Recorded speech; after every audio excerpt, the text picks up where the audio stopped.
حضرت مولانا احمد علی لاہوری رحمۃ اللہ علیہ ایک بہت پیارا جملہ فرماتے تھے، بہت پیارا. حضرت لاہوری فرماتے عوام کا رزق من حیث یحتسب ہوتا ہے اور مولوی کا رزق من حیث لا یحتسب ہوتا ہے. آپ ترجمہ سمجھو تو مزہ آئے نا. فرمایا عوام کا رزق وہاں سے ہے جہاں سے اس کو گمان ہوتا ہے. بھئی میں مزدوری کروں گا تو پیسے ملیں گے، ملازمت کروں گا تو پیسے ملیں گے، بزنس کروں گا تو پیسے ملیں گے. تو جہاں سے گمان ہے وہاں سے ہوتا ہے. اور مولوی کا رزق وہاں سے ہوتا ہے جہاں سے اس کو گمان بھی نہیں ہوتا. بس لوگ آتے ہیں ہدیہ دیتے ہیں چلے جاتے ہیں، توقع بھی نہیں ہوتی کہ مجھے ہدیہ دیں گے. میں پاکستان سے باہر ایک ملک میں تھا، تو ایک اور ملک سے کچھ ساتھی مجھے ملنے کے لیے صبح سے شام تک میرے ساتھ رہے. لوگوں نے ہدیے دیے تھوڑے بہت، اور رات 10 بجے کا وقت تھا. مجھے ایک ساتھی کا فون آیا، میں آپ کو ملنا چاہتا ہوں. میں نے کہا معذرت، میری صبح 3 بجے فلائٹ ہے، میں تھوڑی دیر آرام کروں گا اور پھر 12 بجے ایئرپورٹ جاؤں گا. کہا جی جس ہوٹل میں آپ ٹھہرے میں بالکل نیچے آ گیا ہوں، تو آپ وقت دے دو. تو میں نے وقت دے دیا. میں نے کہا چلے کوئی مزدور آدمی ہے، پٹھان تھا. تو میں نے کہا مزدور آدمی ہے بیچارہ شوق سے ہے، چلو اس سے ملاقات کر لو. جب میرے پاس ملاقات کے لیے آئے تو انہوں نے کہا جی میں آپ کا وقت ضائع نہیں کرتا، میری خواہش تھی میرے یہاں کھانا کھائیں، لیکن وقت کم ہے اس لیے میں کھانے کے بدلے آپ کو پیسے دیتا ہوں. اور وہاں کی کرنسی میں 5000 دیے. وہاں پاکستان کے 30 ہو تو وہاں کا ایک بنتا ہے. کتنے بن جائیں گے؟ 1.5 لاکھ کا مولانا صاحب یہ لے لیں. اور میرے ساتھ جو آدمی تھا کہتے ہیں میں صبح سے دیکھ رہا ہوں تو کوئی 50 کو 100 آپ کا دیا دے رہا ہے، اور آپ کہہ رہے ہیں میں ملنا نہیں چاہ رہا، وہ کہتے ہیں میں نے ملنا ہے. آپ نے کہا ٹائم نہیں، کہتے میں باہر آ گیا ہوں. تو دیکھو کیسے 1.5 لاکھ روپے دے کے چلا گیا. یہ مولوی کا رزق ہے من حیث لا یحتسب.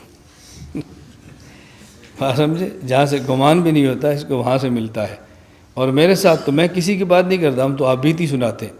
ہمارے ساتھ تو اتنے واقعات ہیں کہ گننا چاہے تو گن نہیں سکتے. اللہ ایسی جگہوں سے رزق عطا فرماتے ہیں کہ توقع بھی نہیں ہوتی کہ یہاں سے 1 روپیہ بھی ملے گا. اللہ کریم دیتے ہیں اور ایسی نعمتیں دیتے ہیں بندہ سوچ بھی نہیں سکتا. مجھے اس نے کہا جی میں آپ کے لیے گھڑی لایا ہوں. اسی بندے نے یہ قبول کر لیں. میں نے لے لی.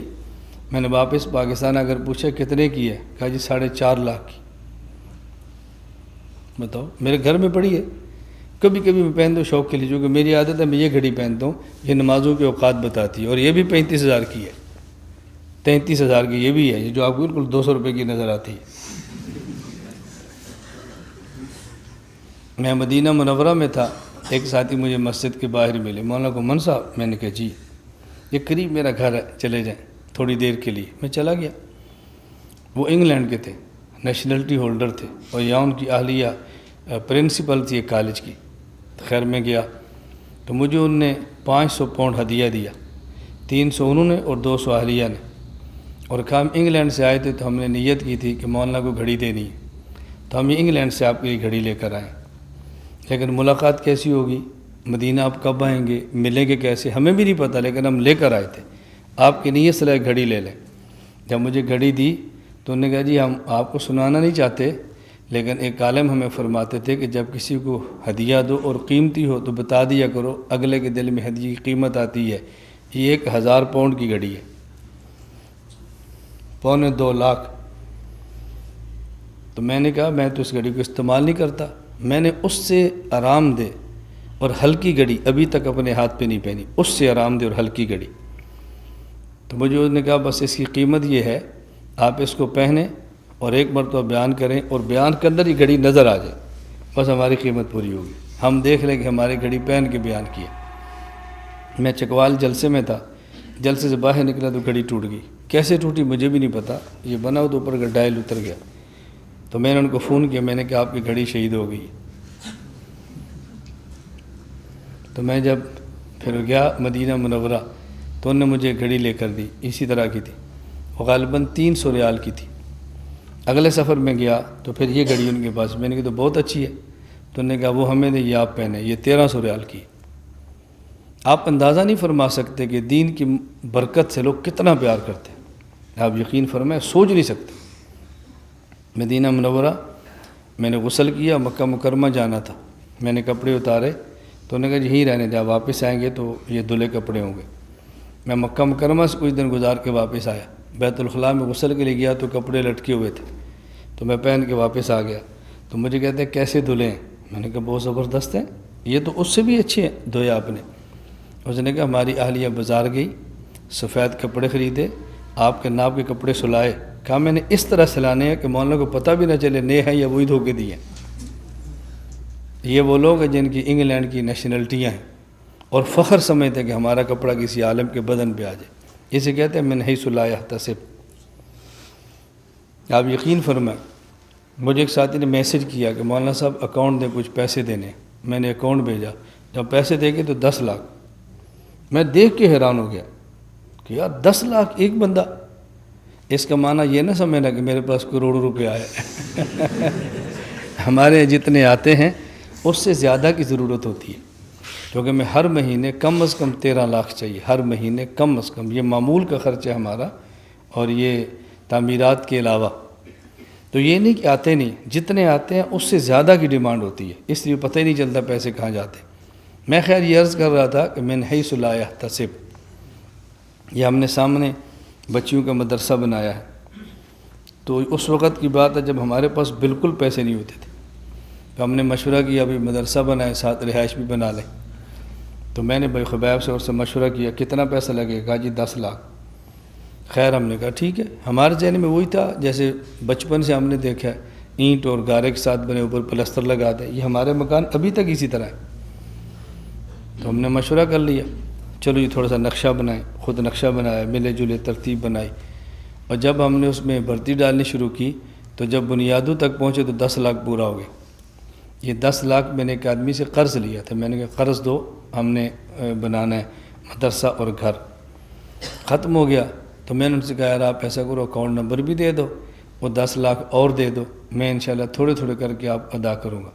انہوں نے کہا مولانا صاحب پہلا 10 لاکھ ہدیہ ہے، اگلے 10 لاکھ بھیج رہا ہوں۔ اور جب وہ 10 لاکھ بھی ختم ہو گئے تو بھی چھتیں باقی تھی، میں نے کہا چلو آپ 10 لاکھ اور قرض دے دو تو یہ میں آپ کو دے دوں گا۔ اس نے کہا جی وہ 10 بھی ہدیہ جو اب دے رہا ہوں یہ بھی 10 ہدیہ۔ 30 لاکھ روپے ایک بندے نے دیا، اور اس سے بڑی رقم نہ اس سے پہلے مجھے دیا نہ اس کے بعد انہوں نے دی، اوپر 10 ہم نے لگائے تو 40 لاکھ لگا، اور 3 ماہ میں بنیادوں سے لے کر کارپٹ بچھنے تک یہ مکان بن گیا۔ ہمارے کزن ہیں وہ لاہور ہوتے ہیں، ہوم ڈپارٹمنٹ میں آفیسر ہیں، ملنے کے لیے تو میں نے مدرسہ دکھایا، 3 ماہ لگے، مجھے کہتے ہیں 3 ماہ میں یا شباشی پل بنا سکتا ہے یا تم مدرسہ بنا سکتے ہو۔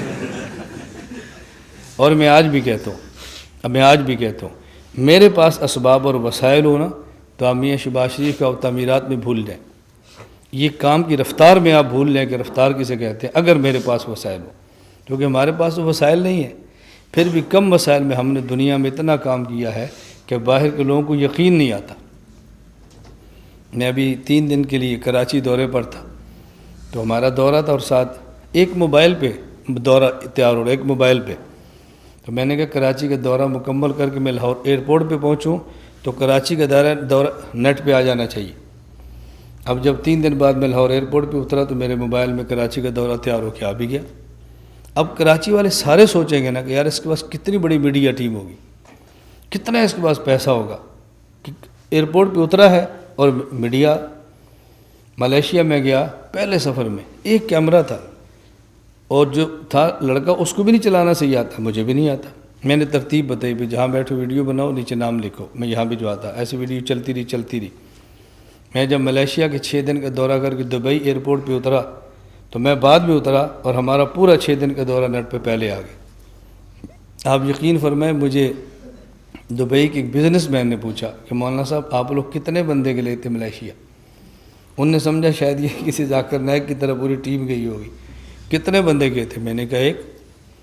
تو دورہ کس سے ریکارڈ کیا؟ میں نے کہا اس موبائل میں۔ کیسے کیا؟ پھر وہ مجھے کہنے لگا کہ آپ یقین فرمائیں دورے سے زیادہ اہم ہے کہ یہ بتاؤ کہ ایک موبائل میں مولانا نے یوں دورہ بنوایا۔ ہم حیران ہیں کہ آپ دماغ کیسے استعمال کرتے ہیں۔ میں نے کہا ہم انجینئر نہیں ہیں، ہم کچھ بھی نہیں ہیں، ہم نے سب کچھ اللہ کے حوالے کر دی، 24 گھنٹے اپنا خدا پر لگا دیا، اللہ کے دین پر۔ یہ ترتیبیں پھر سب اللہ اپنے ہاتھ میں لیتے۔ اب یہ بات آپ کو نہیں سمجھ آ سکتی، بھائی نہیں میاں بیٹھے ہیں میری گاڑی چلاتے، آپ ان سے پوچھنا کہ پاکستان کے جس شہر میں میں جو وقت دیتا ہوں اسی وقت پہ گاڑی پہنچتی ہے، ہمیں ایسا لگتا ہے کہ جیسے گاڑی ملائکہ کے حصار میں نہیں ہوتی کہ ترتیب سے اس کو لے کر جا رہے ہیں. میں مذاق نہیں کر رہا.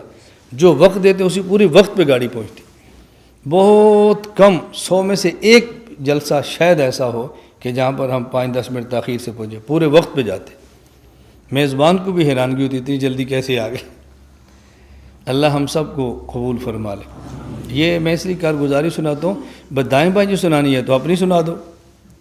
اپنی کارگزاری نہ ہو تو پھر آدمی دائیں بائیں جائے نا. ہماری اپنی کارگزاری اتنی بڑی ہے وہی سناتے رہو. تو اللہ رب العزت نے تقوی کا انعام دیا ہے.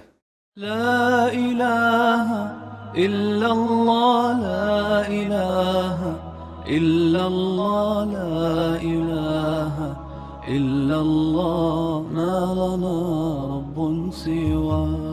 لا الہ الا اللہ لا الہ